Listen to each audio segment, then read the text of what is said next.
Barış'tan.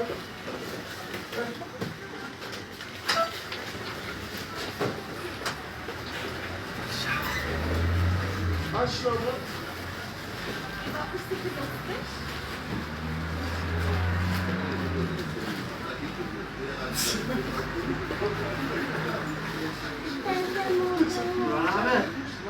68-35. Bilemedik.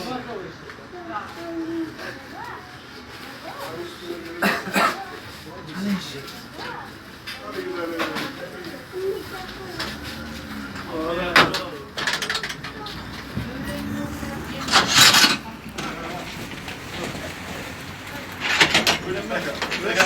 Allah'a işte. Kolay gelsin.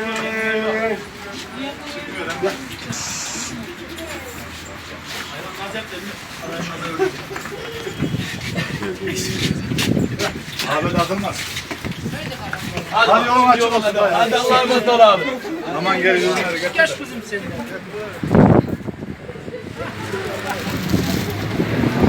İyi ortamda.